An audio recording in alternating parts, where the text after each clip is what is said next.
Introdução à aula: o fascinante mundo dos números. Hoje, vamos embarcar em uma viagem pelo tempo e pelo pensamento humano para entender um dos conceitos mais fundamentais e intrigantes da matemática: os números. Imagine a seguinte cena. Há milhares de anos, antes de existirem escolas, computadores ou até mesmo papel, os primeiros seres humanos já estavam lidando com números. Pense nas civilizações antigas como os egípcios, os babilônios e os gregos, que mesmo sem a tecnologia que temos hoje, já estavam quebrando a cabeça para entender e manipular números.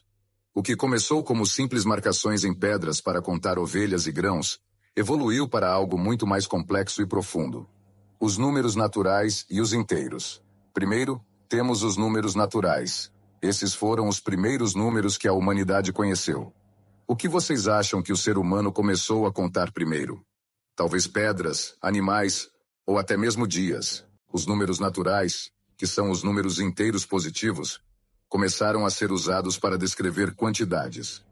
Eu tenho 3 maçãs. Você tem 2 ovelhas. Era algo que todos podiam ver e entender.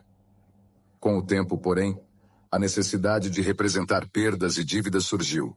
E foi assim que os números negativos, os números inteiros, começaram a ganhar forma.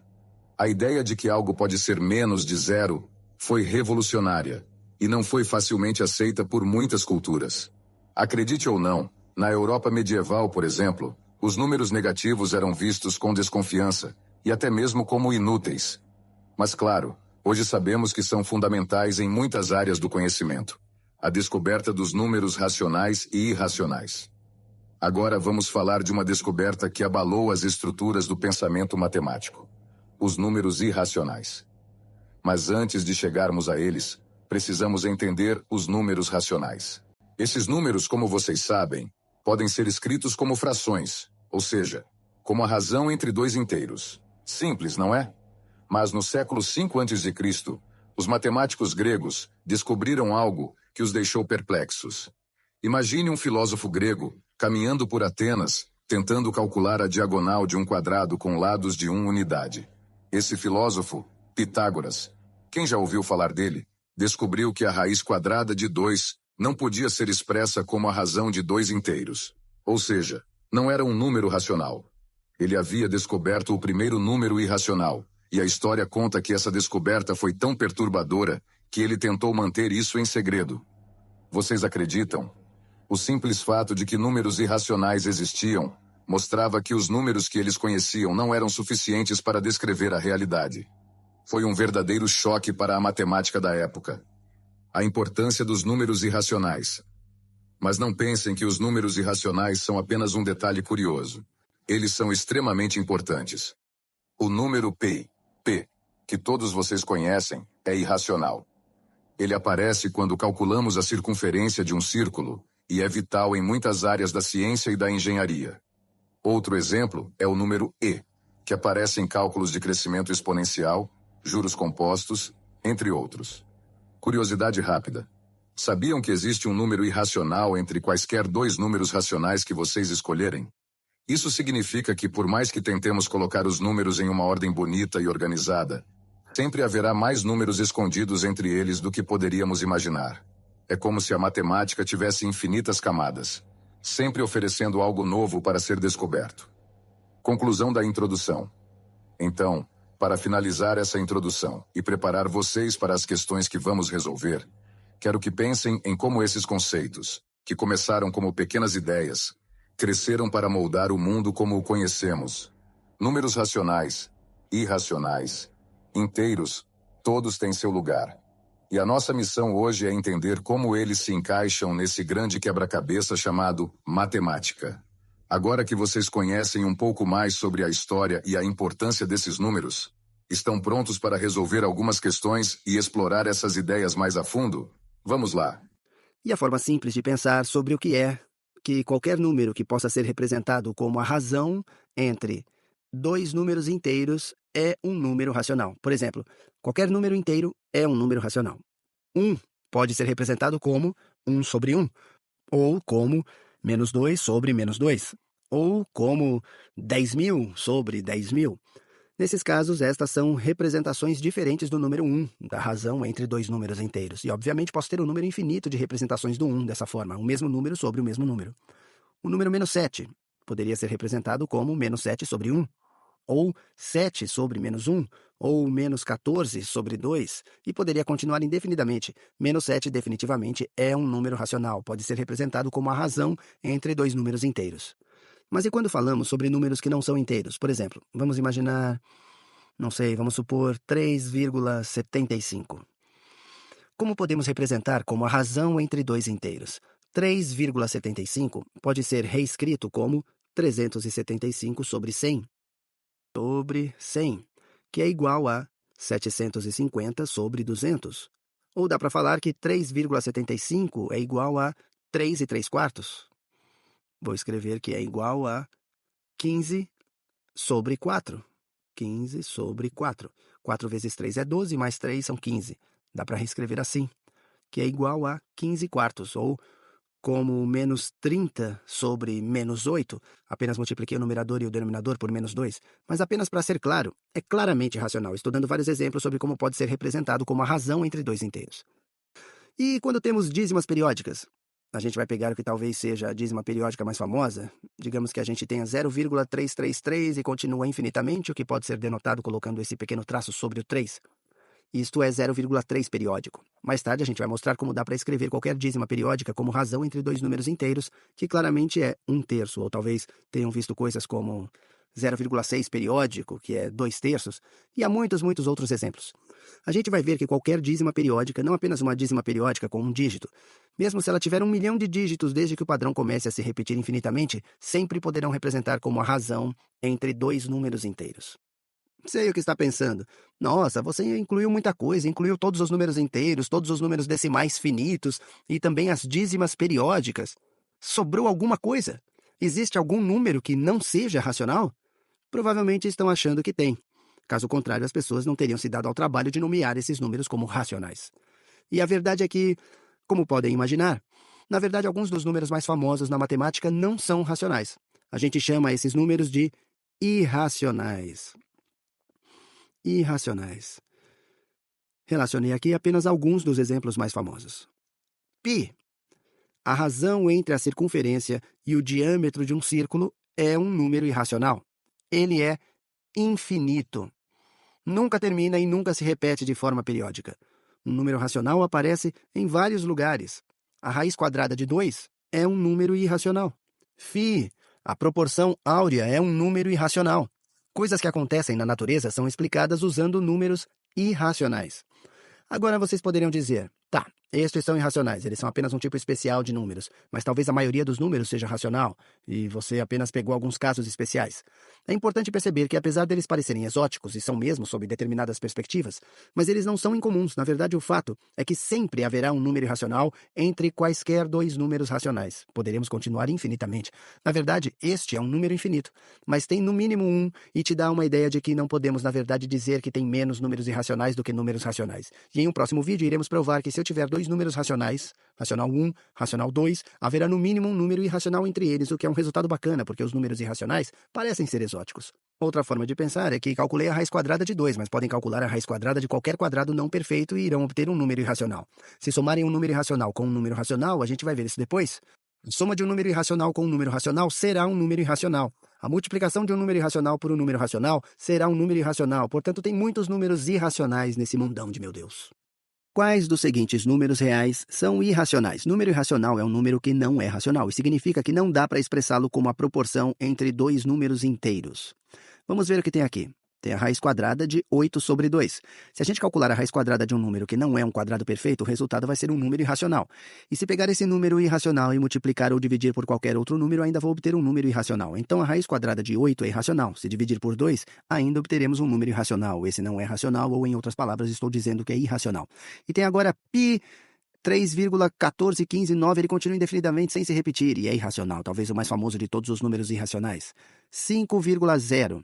Posso representar 5,0 como 5 sobre 1. 5,0 é um número racional, ele não é irracional. 0,325 é igual a 325 sobre 1000. Posso representar claramente como uma proporção entre dois inteiros, portanto ele é racional. Da mesma forma que posso representar 5,0 como 5 sobre 1. Esses dois números são racionais, não são irracionais.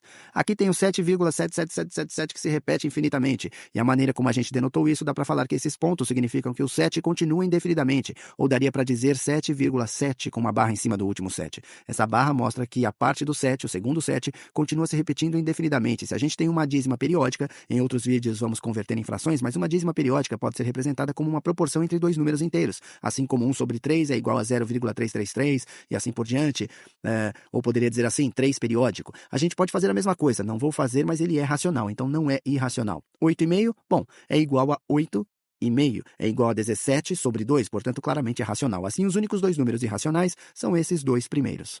Nós temos aqui alguns números e nós vamos procurar categorizá-los, separá-los, classificá-los de acordo com algumas características. Eu vou desenhar aqui a primeira categoria, entre aspas. Vou fazer aqui um certo retângulo. Poderia ser um círculo, poderia ser outra figura.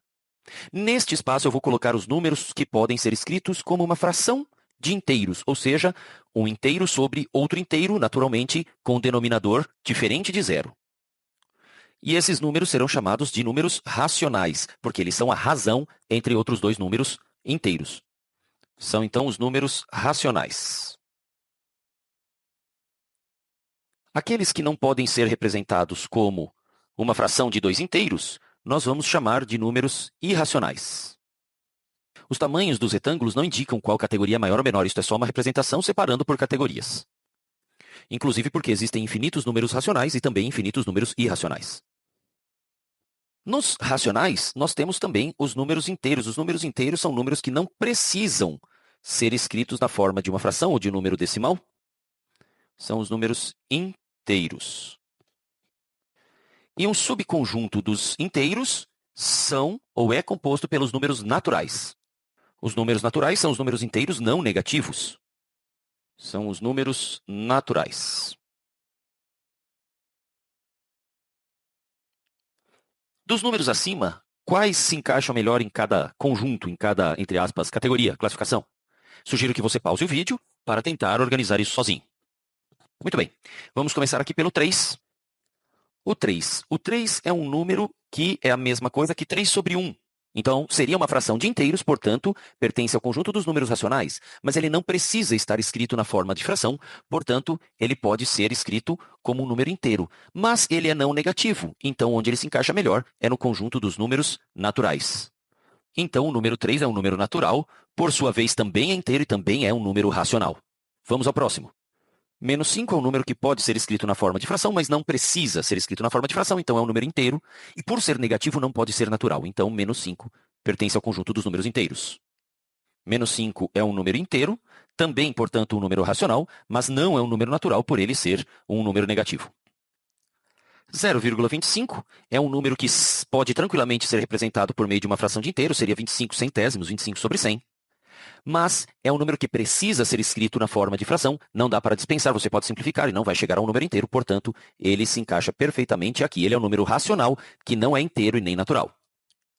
22 sétimos é um outro número que já está na forma de fração. Eu posso tentar, mas não consigo simplificar chegando a um número inteiro ou natural. Então, ele cabe exatamente também aqui nos números racionais, que não são inteiros nem naturais. Agora o 0,2713 repetindo, ou seja, é a dízima periódica 0,27131313 repetidamente. Aqui uma informação que talvez você ainda não tenha. Toda dízima periódica, que é esse tipo de número que tem um período que se repete infinitamente após a vírgula, a direita da vírgula, pode ser escrito na forma de fração. Eu não vou escrever a fração que gera este número aqui, mas um rápido exemplo para você. O número 0,333, etc., equivale a 1/3. Sempre é possível, numa dízima periódica, ser transformado em fração, porém, numa fração irredutível, que não, evidentemente, não vai dar um número inteiro nem natural. Então, o 0,2713 aparece aqui. Agora, a raiz quadrada de 10. Essa é interessante. A raiz quadrada de qualquer número que não é quadrado perfeito é um número irracional. É impossível representar a raiz quadrada de 10 como uma razão entre dois inteiros, como uma fração entre dois inteiros. A demonstração disso não é simples, não cabe aqui, mas é uma informação que você precisa ter aí consigo. Mais ainda, a representação decimal da raiz quadrada de 10 vai ser um número com infinitas casas decimais que não apresenta um período, não apresenta algo que se repete infinitamente. Agora, o 14 sobre 7, claro, é um número racional, porque está escrito na forma de fração de inteiros, mas você tem sempre que se lembrar da possibilidade de simplificar quando possível. Simplificando 14 sobre 7, 14 dividido por 7, isso resulta simplesmente em 2. 2 é um número racional, claro, já estava aqui representado na forma de fração, mas não precisa estar na forma de fração, então ele poderia ser colocado no conjunto dos inteiros, realmente ele é um número inteiro, mas por ser não negativo, então ele é um número natural. É um número natural, portanto também é inteiro, também é racional. 2π. Π é um número irracional. A representação decimal dele é infinita e não periódica, então 2π também é irracional, não pode ser representado como a razão entre dois inteiros. Vamos ao menos raiz quadrada de 25. 25 é um quadrado perfeito. A raiz quadrada de 25 é 5, e com o menos aqui, nós temos menos 5. Veja, menos 5 é um número que pode ser escrito com o menos 5 sobre 1, portanto, uma razão de inteiros é um número racional, mas ele não precisa ser escrito dessa forma, portanto, seria um número inteiro, e não natural por ser negativo. Então, ele está aqui, detalhe, ele já está escrito aqui, o menos raiz quadrada de 25 é equivalente ao menos 5, que já estava escrito lá. E agora, a raiz quadrada de 9 sobre 7. A raiz quadrada de 9 sobre 7, vamos pensar um pouco. Eu consigo simplificar isto? Consigo. Raiz quadrada de 9 é 3. Então, isto que está escrito lá é a mesma coisa que 3 sobre 7.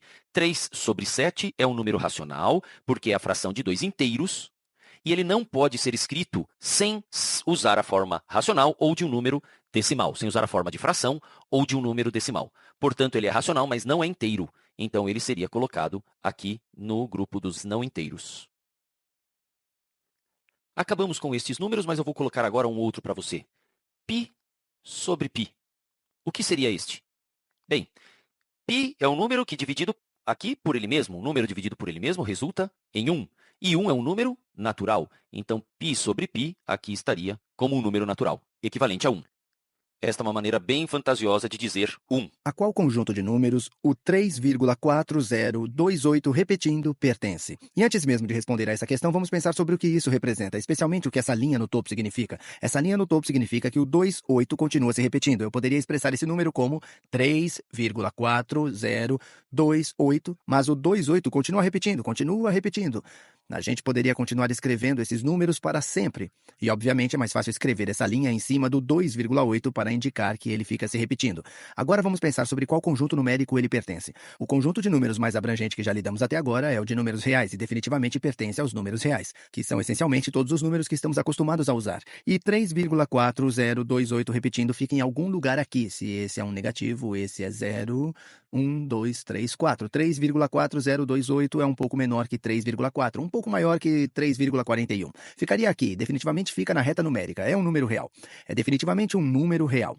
Mas a questão não tão óbvia é se é um número racional. Lembre-se, um número racional é um número que pode ser expressado como uma expressão racional ou como uma fração. Se eu fosse te dizer que P é racional, significa que P pode ser expressado como a relação ou divisão de dois inteiros. Significa que P pode ser expressado como a relação de dois inteiros. M sobre N. Então a questão é, posso expressar isso como a relação de dois inteiros? Ou outra forma de pensar é, posso expressar como sendo uma fração? E para fazer isso, vamos expressar como uma fração. Vamos definir x como sendo igual a esse número. Então x é igual a 3,4028, repetindo. Vamos pensar sobre o que 10,000x é. E a única razão pela qual quero 10.000x é porque quero mover a vírgula para a direita aqui. 10.000x, o que isso vai dar? Bom, toda vez que multiplica por uma potência de 10, você troca a vírgula para um lado à direita. 10.000 é 10 elevado à quarta potência. Então é como 4 casas à direita. 1, 2, 3, 4. Vai ser 34.000 e 28,28. Mas esses 28 continuam repetindo, então você ainda teria os 28 indo até o infinito depois disso. Eles todos foram trocados para a esquerda da vírgula por 5 espaços. Você consegue ver isso dessa forma. Faz sentido, é perto de 3,5. Se multiplicar por 10.000, obtém quase 35.000, então é 10.000x. Agora vamos pensar em 100x. E meu exercício inteiro aqui é que quero obter dois números que, quando subtrair um do outro, e eles estão em termos de x, a parte periódica desaparece. E aí podemos só tratar isso como números tradicionais. Vamos pensar o que é 100x. Isso move a vírgula. Lembre-se, a vírgula estava aqui originalmente. Se move sobre o lado direito em 2 espaços. Então 100x seria 300, deixa eu escrever assim, seria 340,28 se repetindo. A gente poderia ter colocado o 28 repetindo aqui, mas não teria feito muito sentido. Você sempre quer escrever isso depois da vírgula. Temos que escrever o 28 de novo para mostrar que está repetindo periodicamente. Agora, alguma coisa interessante está acontecendo. Esses dois números são apenas múltiplos de x. E se eu subtrair o de baixo do de cima, o que vai acontecer? A parte periódica irá desaparecer. Então vamos fazer isso. Vamos fazer nos dois lados dessa equação. Do lado esquerdo dessa equação, 10.000x menos 100x será igual a 9.900x. E do lado direito, vamos ver, a parte decimal será cancelada. E só temos que descobrir qual é a diferença entre 34.000 e 28 menos 340. Vamos descobrir. 8 é maior que 0, então não temos que fazer nenhum reagrupamento aqui. 2 é menor que 4. Então teremos que fazer algum reagrupamento, mas não conseguimos emprestar ainda porque temos um 0 aqui. E 0 é menor que 3, então temos que fazer um reagrupamento ali ou algum empréstimo. Vamos emprestar do 4 primeiro. Se emprestarmos do 4, vai se tornar um 3. E então vai se tornar um 10. E então o 2 pode agora emprestar do 10. Isso se torna um 9 e isso se torna um 12. E agora podemos fazer a subtração. 8 menos 0 é 8, 12 menos 4 é 8, 9 menos 3 é 6, 3 menos nada é 3, 3 menos nada é 3. Então, 9.900x é igual a 33.688. Subtraímos 340 daqui de cima, nós temos 33.688. Agora, se a gente quiser encontrar o valor de x, só dividimos os dois lados por 9.900. Nós só dividimos os dois lados por 9.900. Divide o esquerdo por 9.900, divide o direito por 9.900. E então, o que sobra? Sobra x igual a 33.688 sobre 9.900. Agora, o que é importante sobre isso? Bom, x era esse número que começamos, esse número que é uma dízima periódica, e fazendo um pouco de manipulação algébrica e subtraindo um múltiplo de outro, conseguimos expressar exatamente o mesmo x como a fração geratriz da dízima periódica. Agora, isso não está em termos mais simples, quer dizer, os dois são definitivamente divisíveis por 2 e parece 4, então você poderia colocar na menor forma comum, mas não ligamos para isso. O que nos importa é o fato de que conseguimos representar x, conseguimos representar esse número como uma fração. Como a relação de dois inteiros, o número é racional também. Também é racional. E essa técnica que fizemos não se aplica somente a esse número. Qualquer momento que tiver uma dízima periódica, você pode fazer isso. Então, em geral, dízimas periódicas são racionais. Os que são irracionais são os que nunca repetem, como π, que é igual a 3,14159, enfim. E as outras coisas acho que são bem óbvias. Não é um inteiro. Os inteiros são números que estamos trabalhando. Então, isso é algum lugar entre os inteiros. Não é um número natural que, dependem do contexto, que são vistos como subconjuntos de inteiros. Definitivamente não é nenhum desses. É real ou irracional. É tudo que podemos dizer sobre eles.